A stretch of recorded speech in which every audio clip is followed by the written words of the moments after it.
Welcome my dear students. আজকে আবার তোমাদের দ্বাদশ শ্রেণীর দ্বিতীয় অধ্যায় ঊনবিংশ শতক উপনিবেশিকতাবাদ ও সাম্রাজ্যবাদের প্রসার থেকে আজকে তোমাদের পড়াবো। আজকে আমাদের পড়ানোর বিষয় হবে ঊনবিংশ ও বিংশ শতকের প্রথমার্ধে উপনিবেশ নিয়ে কারাকারি, অর্থাৎ উপনিবেশ দখল নিয়ে কারাকারি, উপনিবেশ দখলে কারাকারি, এটা একটু বলতে হবে। উপনিবেশ দখলে করাকারি অর্থাৎ আমরা যে জানি যে শিল্প বিপ্লব বা তার আগে ভৌগোলিক আবিষ্কারের পর ইউরোপের বিভিন্ন দেশ, বিভিন্ন মহাদেশ বা বিভিন্ন আমেরিকা, আফ্রিকা, এশিয়া বিভিন্ন অঞ্চলে তারা যে ছড়িয়ে পড়েছিল উপনিবেশ দখল করার জন্য, সেই উপনিবেশ দখলকে কেন্দ্র করে তারা কিন্তু পরবর্তীকালে নিজেদের মধ্যে কিন্তু একটা তারা দখল করা নিয়ে কারাকারি শুরু করছে। এই যে কারাকারিটা অর্থাৎ কে কোনটা দখল করবে, এই নিয়ে আমরা আজকে আলোচ্য বিষয়। আমরা দেখেছি যে 1825 খ্রিস্টাব্দ যে সময়টা, সেই সময়টা 1783 থেকে 1825 খ্রিস্টাব্দ, এর আগের অধ্যায়ে বলেছিলাম যে এই সময় উপনিবেশ দখল করার ক্ষেত্রে ইংল্যান্ড একাধিপত্য বিস্তার করছে, অর্থাৎ একাই প্রভুত্ব স্থাপন করছে। কিন্তু 1825 খ্রিস্টাব্দের পরে আমরা দেখব যে উপনিবেশ দখলকে কেন্দ্র করে ইউরোপীয় রাষ্ট্রগুলোর মধ্যে কিছু একটা বিরূপ মনোভাব দেখা যাচ্ছে। কারণ কি হচ্ছে, এই সময় ইউরোপের বহু উপনিবেশিক সাম্রাজ্য কিন্তু আমরা ভেঙে যেতে দেখব।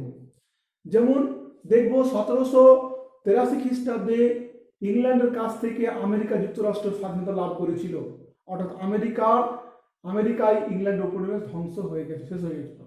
এছাড়া দেখবো আমরা 1815 খ্রিস্টাব্দ, সে 1815 খ্রিস্টাব্দে আমরা দেখব যে ফ্রান্স তার যে আমেরিকাতে উপনিবেশ ছিল সেগুলো সে কিন্তু হারিয়ে দিয়েছিল 1815 খ্রিস্টাব্দে।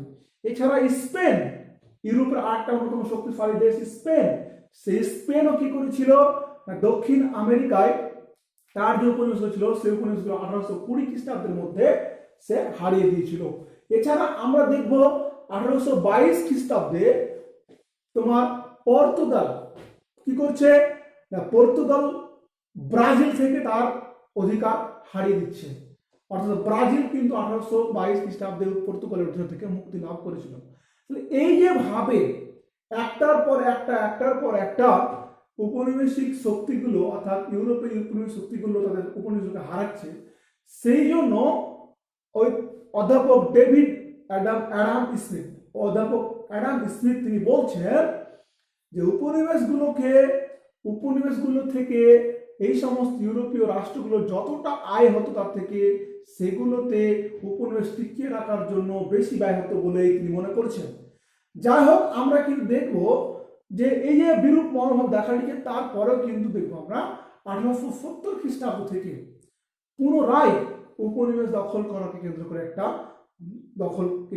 জোয়ার আসছে, একটা ব্যাপক গতি আসছে। এবং এটা কিন্তু কি হচ্ছে, সেডানের যুদ্ধ হয়েছিল ইউরোপে।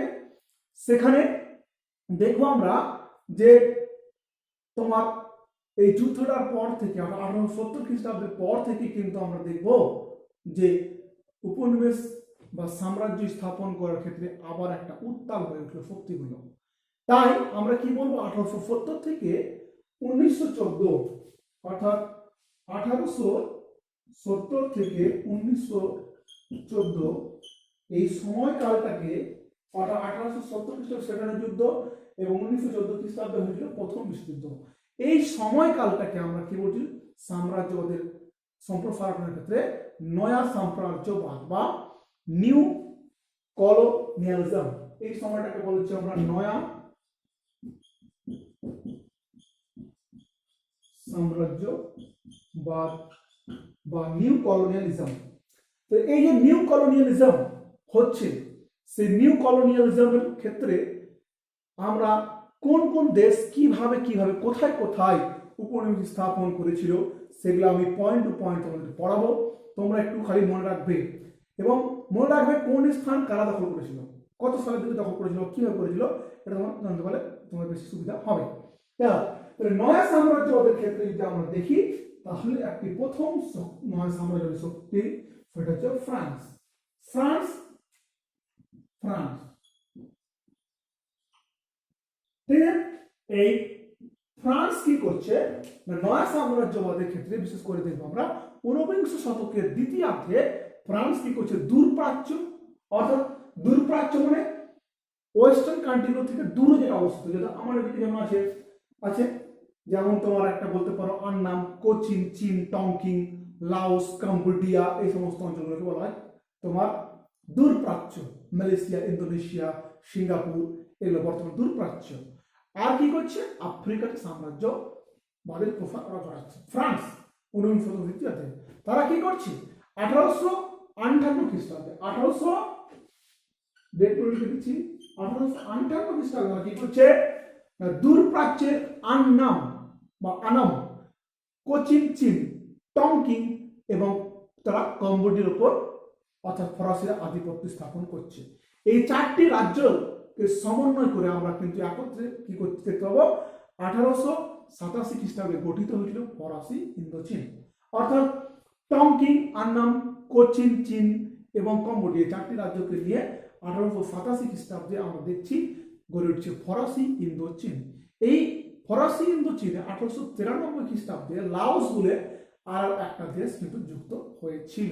ঠিক আছে, এটা তারা দূরপ্রাচ্যে করলো। এছাড়া আমরা দেখবো আমরা 1881 খ্রিস্টাব্দে ফরাসিরা কি করছে না, আফ্রিকা মহাদেশের একটা অন্যতম দেশ, খুবই দারিদ্রতম দেশ তিউনিসিয়া, তারা উপনিবেশ স্থাপন করছে।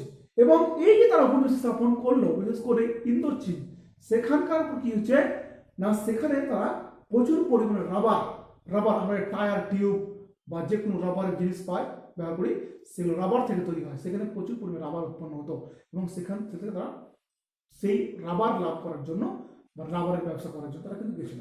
এবং এই যে অঞ্চলগুলো সেই অঞ্চলগুলো আর্থিক দিক দিয়ে দুর্বল, রাস্তাঘাট পরিকাঠামো উন্নত ছিল না। তাই কি করছে ফরাসি যে সমস্ত ব্যাংকার, বড় বড় ব্যাংকের মালিক তারা এবং বড় বড় বণিকরা কি করছে, পরিকাঠামো উন্নয়ন করছে এবং তার ফলে তারা সেখানে বিনিয়োগ করছে এবং তার ফলে প্রচুর পরিমাণে মুনাফা অর্জন করে দিচ্ছে।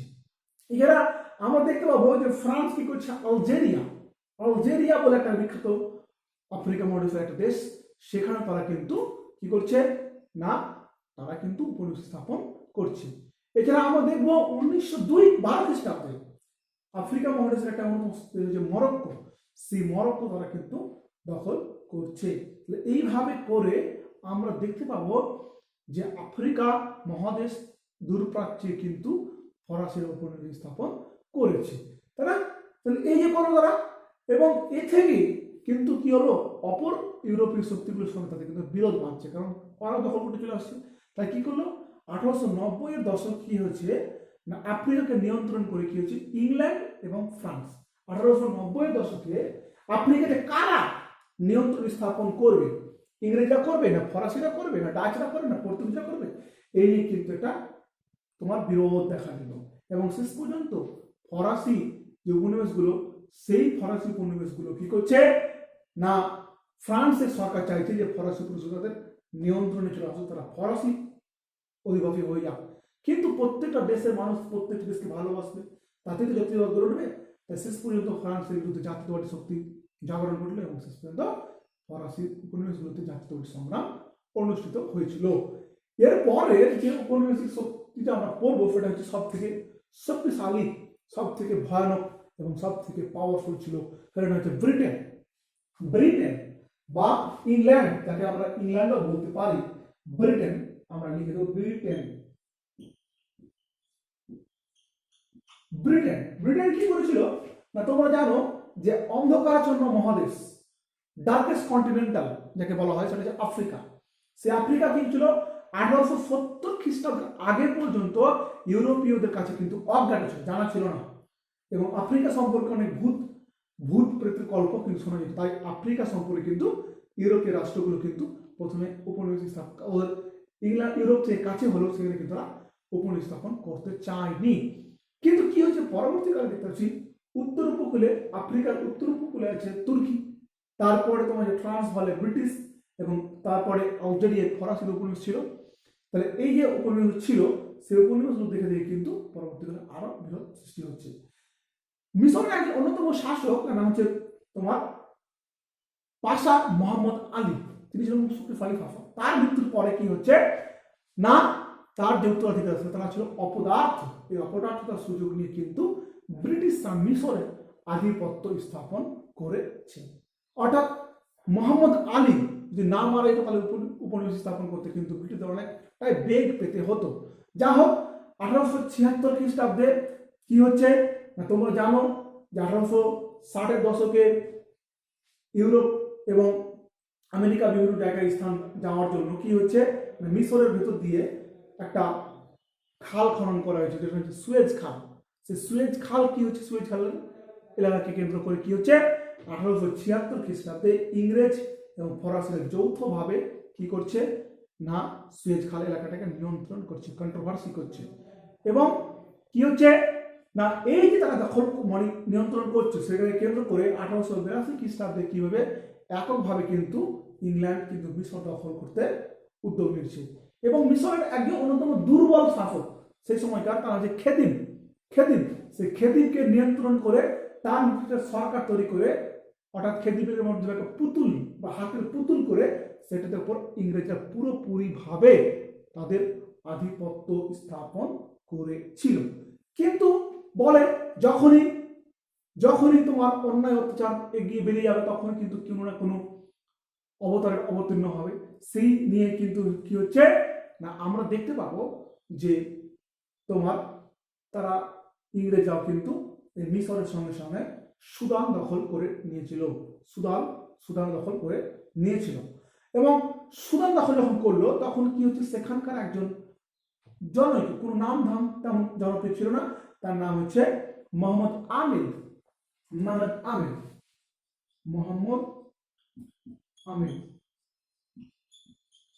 তিনি কি করলেন, তিনি নিজেকে মাহদি বা ত্রাণকর্তা, মাহদি একটা আরবিক টার্ম যার কথা হচ্ছে ত্রাণকর্তা, যার মানে তার হচ্ছে ত্রাণকর্তা মানে যিনি রক্ষক, তিনি হিসাবে তিনি ঝাঁপিয়ে পড়লেন। এবং তিনি কি করলেন, তিনি সুদানের রাজধানী খার্টুম পর্যন্ত দখল করে নিলেন। কিন্তু কি হচ্ছে 1897 খ্রিস্টাব্দে ইংরেজ সেনাপতি লর্ড কি হচ্ছে কিচেনারের নেতৃত্বে ইংরেজরা পুনরায় ক্ষমতা দখল করে নিচ্ছে। অর্থাৎ মোহাম্মদ আমির যে নিজেকে ত্রাণকর্তা বা মাহদি বলে ঘোষণা করেছিলেন, সেও কিন্তু ইংরেজ সেনাপতি লর্ড কিচেনারের কাছে 1897 খ্রিস্টাব্দে পরাজিত হয়েছিল। এবার এইভাবে করে কিন্তু আফ্রিকাতেও কিন্তু ইংরেজরা পরিস্থাপন করেছিল। এছাড়া কি করে পশ্চিম আফ্রিকা, উগান্ডা, দক্ষিণ আফ্রিকাতেও কিন্তু ইংরেজরা আধিপত্য স্থাপন করেছে। এবার দেখবো আমরা যে শুধুমাত্র তারা যে আফ্রিকা উপনিবেশ স্থাপন করেছে সেটা নয়, সেখানে কিন্তু আফ্রিকা দখল করার পর তারা নিয়ন্ত্রণ স্থাপন করার জন্য নিজেদের মধ্যে যুদ্ধ হয়েছে। কিভাবে না, দেখো 1877 খ্রিস্টাব্দে কি হচ্ছে না, অরেঞ্জ কলোনি এবং ট্রান্সভাল এই দুটো জায়গা আছে। অরেঞ্জ কলোনি আফ্রিকার একটা হচ্ছে জায়গা হচ্ছে অরেঞ্জ কলোনি, একটা হচ্ছে ট্রান্সভাল। এই সেই ট্রান্সভালে বুয়োর রাজ্য দুটো ছিল, দুটো বুয়োর রাজ্য। সে দুটো বুয়োর রাজ্যে কি হচ্ছে সেটা দখল করার কেন্দ্র করলো, ইংরেজ দখল করলো। এবং একে কেন্দ্র করেই ইংরেজের সঙ্গে ফ্রান্সদের একটা যুদ্ধ হয়েছে, যেটাকে আমরা বুয়োর যুদ্ধ বলতে পারি।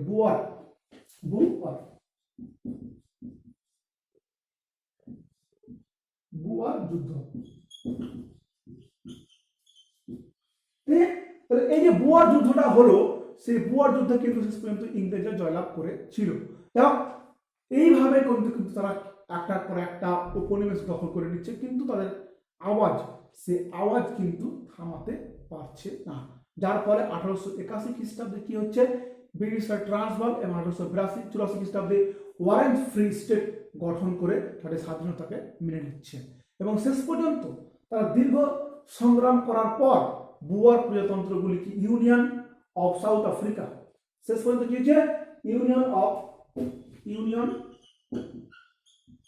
অফ সাউথ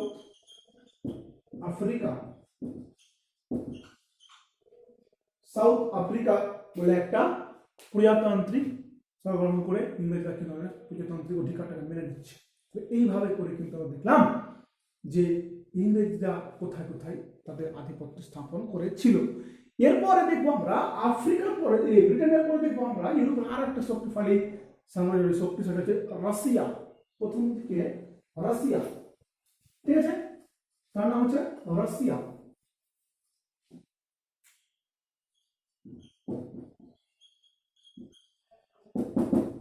রাশিয়া কি করছে, রাশিয়া অর্থাৎ প্রথম দিকে রাশিয়া কিন্তু তার যে সাম্রাজ্যবাদ প্রসার করার ব্যবস্থা ছিল, সেটা কিন্তু সে ভূমি দখল করে যেতে চেয়েছিল, ঠিক আছে। এবং গোটা ঊনবিংশ শতক ধরে রাশিয়া কি করছে, আমরা রাশিয়া পড়াচ্ছিলাম। রাশিয়া কি হচ্ছে, তার প্রথম দিকে রাশিয়া তার সাম্রাজ্য স্থাপনটাকে সেই স্থল ও ভূমিকে কেন্দ্র করে তার সাম্রাজ্য বিস্তার করেছিল। গোটা ঊনবিংশ শতক ধরে রাশিয়া কি করছে, প্রথম দিকে তা কি করছে, মধ্য এশিয়া এবং সাইবেরিয়া অঞ্চলে তার আধিপত্যটাকে সাম্রাজ্য স্থাপন করার যে আধিপত্য, সেটা বিস্তার করার এই ব্যবস্থা করেছিল। 1880 এবং 1890 দশকে কি করছে, রাশিয়া তার এই অঞ্চলে কিন্তু একটা শাসন ব্যবস্থা পুনর্গঠন সম্পূর্ণ করছে, অর্থাৎ এই যে এশিয়া, মধ্য এশিয়া এবং সাইবেরিয়া অঞ্চলে। এরপরে দেখবো আবার 1898 খ্রিস্টাব্দ, 1898, এই সমস্ত রাশিয়া কি করছে, রাশিয়া উত্তর চীনের উপকূলে একটি বিখ্যাত বন্দর রয়েছে, তার যে পোর্ট আর্থার বন্দর, পোর্ট আর্থার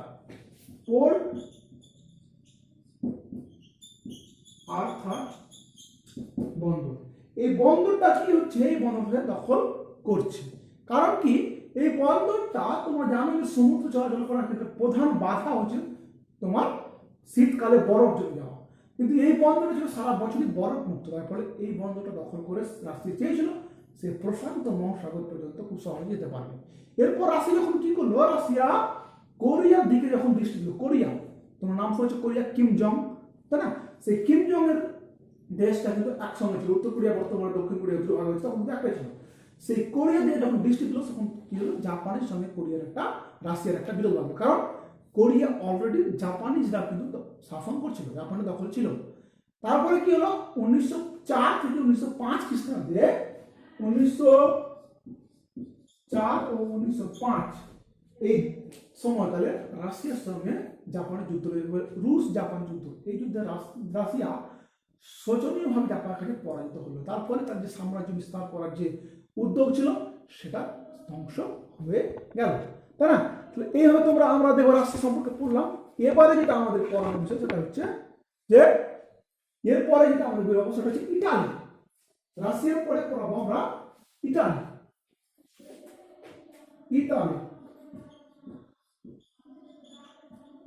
হ্যাঁ, রাশিয়া কি, তারপরে দেখবো যে ইটালি তার সাম্রাজ্য স্থাপন করার জন্য সে কি করছে, জাতীয় গৌরব এবং মর্যাদাকে লক্ষ্য করে সে করছে। রাশিয়া যেমন ভূমিকে কেন্দ্র করেছিল, রাশিয়ার পরে ইতালির কিন্তু লক্ষ্য ছিল যে তার জাতীয় গৌরব এবং মর্যাদাকে সে বৃদ্ধি করবে, এই কারণে সে সাম্রাজ্য বা উপনিবেশ স্থাপন করার ক্ষেত্রে এগিয়ে এসেছিল। তার প্রথম দিকে ইতালির লক্ষ্য ছিল যে সে কি করবে, উত্তর আফ্রিকায় আধিপত্য স্থাপন করবে, কিন্তু তিউনিসিয়া এই জায়গাটাকে, আফ্রিকার একটা অঞ্চল ফ্রান্স দখল করছে 1851 সালে, তারপরে তার কিন্তু একটা অনেকটা হতাশ হয়ে পড়ছে। এরপর আমরা দেখবো 1882 খ্রিস্টাব্দে ইতালি কি করছে, ইতালি সে লোহিত সাগর অঞ্চলে আধিপত্য বিস্তার করার একটা প্ল্যান করছে, বিস্তার করছে। এরপর 1885 সালে ইতালি তোমার মাসোয়া, 1890 খ্রিস্টাব্দে তোমার ইত্রিয়া দখল করে নিচ্ছে, ঠিক আছে। ইত্রিয়া দখল করে নেওয়ার পর সোমালিয়ার একটা একাংশে ইতালি শাসন পরিবর্তিত হচ্ছে। সোমালিয়া নাম শুনেছো, সেই সোমালিয়া দ্বিতীয় অংশ ছিল। কিন্তু 1896 খ্রিস্টাব্দে ইতালি ইথিওপিয়া দখল করতে গেলে ইতালির সৈন্যবাহিনীরা ব্যাপকভাবে বিপর্যস্ত হয়ে পড়ে, হ্যাঁ, ব্যাপকভাবে বিপর্যস্ত হয়ে পড়ে, এবং এতে ইতালির জাতীয় যে মর্যাদা, ন্যাশনাল যে জাতীয় যে মর্যাদা, সেটা কিন্তু ক্ষুণ্ণ হচ্ছে। এরপর আমরা দেখছি ইতালি কিন্তু থেমে থাকছে না। 1911 খ্রিস্টাব্দে সে লিবিয়া জয় করছে। লিবিয়া তোমরা নিশ্চয় নাম শুনেছ। লিবিয়া হচ্ছে, তোমরা হয়তো নাম শুনেছ না, লিবিয়া একজন বিখ্যাত শাসক কে হচ্ছে গাদ্দাফি, সে প্রায় 50 বছর শাসন করেছিল, ঠিক আছে, এবং এককভাবে। এরপর 1935 খ্রিস্টাব্দে মুসোলিনি পুনরায় আবিসিনিয়া দখল করলো, এবং আবিসিনিয়া দখল করা, অর্থাৎ আবিসিনিয়া বর্তমানে হচ্ছে ইথিওপিয়া দখল করে, এই যে প্রথম 1896 খ্রিস্টাব্দে ত্রিপুরা দখল করতে গিয়ে তার সঙ্গে রাজা বিপদ সেই বিপদের একটা প্রতিশোধ গ্রহণ করলো বলে সে ঘোষণা করছে। এরপরে আমরা পড়বো বেলজিয়াম। এরপরে আরো একটি শক্তি, সেটা হচ্ছে বেলজিয়াম।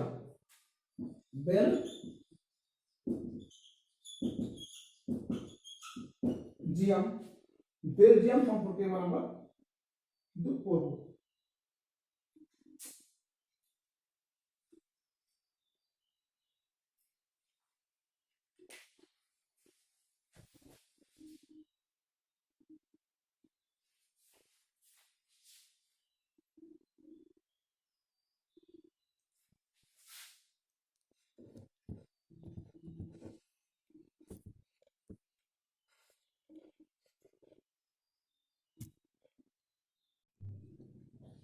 এবারে আমরা পড়বো বেলজিয়াম। বেলজিয়াম সম্পর্কে এবার আমরা পড়ব। বেলজিয়ামের রাজা দ্বিতীয় লিওপোল্ড কি করেছিলেন না, তিনি করেছিলেন সেটা হচ্ছে এরকম যে বেলজিয়াম রাজ দ্বিতীয় লিওপোল্ড তার কিছু অভিযাত্রী স্ট্যানলি এবং লিভিংস্টোনকে সে পাঠিয়েছিল আফ্রিকার আবরণ উন্মোচন করার জন্য। তোমরা জানো অভিযাত্রী কাকে বলা যায়, যেমন হিমালয় পর্বত অভিযান করে, বিভিন্ন রকম সাগর, বাল্টিক সাগর অভিযান করে, তারপর তোমার নাম শুনেছি ইংলিশ অভিযান করে, সেরকম অভিযাত্রীদের পাঠিয়েছিল। 1876 খ্রিস্টাব্দে গঠিত হয়েছিল আন্তর্জাতিক আফ্রিকা সংঘ। এই গঠিত হলে কি হয়েছে, স্ট্যানলির নেতৃত্বে এই সমিতি আন্তর্জাতিক আফ্রিকা সংঘ, যেটা 1876 খ্রিস্টাব্দে গঠিত হলো, সেটাকে হচ্ছে নাইগার নদীর উপত্যকা, নাইগার মধ্যে যে উপত্যকা একটা দেশ, খনি সমৃদ্ধ দেশ, তার হচ্ছে তোমার কঙ্গো, সেই অঞ্চলটা সে দখল করছে। এবং কি হচ্ছে 1884-85 খ্রিস্টাব্দে কঙ্গো ফ্রি স্টেট বলে একটা তোমার স্টেট গঠিত হলো, যার উপরে প্রকৃত পক্ষে বেলজিয়ামের কিন্তু কর্তৃত্ব ছিল। 1884-85 খ্রিস্টাব্দে কঙ্গো ফ্রি স্টেট, আমি লিখে দিচ্ছি কঙ্গো ফ্রি স্টেট, এটার উপর কর্তৃত্ব হচ্ছে। এরপরে আমরা দেখবো যে 1885 খ্রিস্টাব্দে এই বেলজিয়াম রাজ দ্বিতীয় লিওপোল্ডের উদ্যোগে কি করা হয়েছিল, বার্লিন সমাবেশ। সে বার্লিন সমাবেশে কি করা হলো, আফ্রিকার বৃহত্তর অংশের উপরে কঙ্গোর আধিপত্য স্বীকৃত হয় সেটা স্বীকার করে না হলো, এবং তারপর আফ্রিকার কোন কোন অঞ্চল কে দখল করবে, কোন কোন রাষ্ট্র উপনিবেশভুক্ত দিয়ে যাবে, সেই ভাগ বাটোয়ারার সিদ্ধান্ত কিন্তু নেওয়া হয়েছিল আফ্রিকা বার্লিন সমাবেশে। এরপরে আমরা লাস্ট যে উপনিবেশিক শক্তি পড়ব সেটা হচ্ছে জার্মানি, সেটা তোমরা দেখবে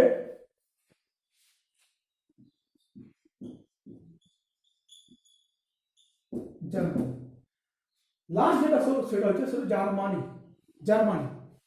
এই যে তোমার উপনিবেশিক সাম্রাজ্য স্থাপন আমরা দেখতে পাচ্ছি, কারা উপনিবেশ করি, এটা নিয়ে জার্মানি কিন্তু তার ঐক্যবদ্ধ হওয়ার, তার যেহেতু জার্মান দেশটা ঐক্যবদ্ধ ছিল না, ঐক্যবদ্ধ হতে দেরি হয়, তাই সে কি করছে, সভ্যতা অভিযানে কিন্তু সে দেরিতে অংশগ্রহণ করছে।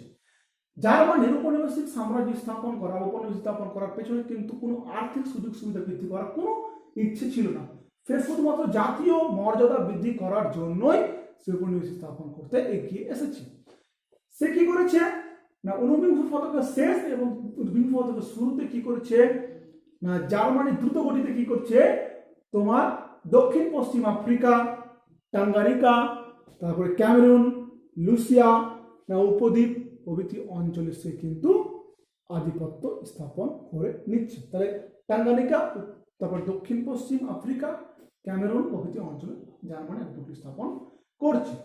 কিন্তু এই যে অঞ্চলগুলো, সে অঞ্চলগুলোতে জাতীয় মর্যাদার প্রতীকী স্থানগুলো থেকে খুব একটা আর্থিক লাভ হতো না, তাই কি করলো না, কাইজার দ্বিতীয় জার্মানির একজন শাসক, সে কি করেছিল, বিসমার্কের রিয়েল পলিটিক থেকে সরে গিয়ে সে ওয়েল্ড পলিটিক্স বলে একটা নীতি গ্রহণ করেছিল, রিয়েল পলিটিক আর ওয়েল্ড পলিটিক। তাহলে এরকম একটা প্রশ্ন আসতে পারে যে ওয়েল্ড পলিটিক ঠিক বলে না, হ্যাঁ, কে গ্রহণ করেছিলেন তোমরা লিখবে জার্মান সম্রাট প্রথম কাইজার দ্বিতীয় উইলিয়াম, জার্মান সম্রাট কাইজার দ্বিতীয় উইলিয়াম।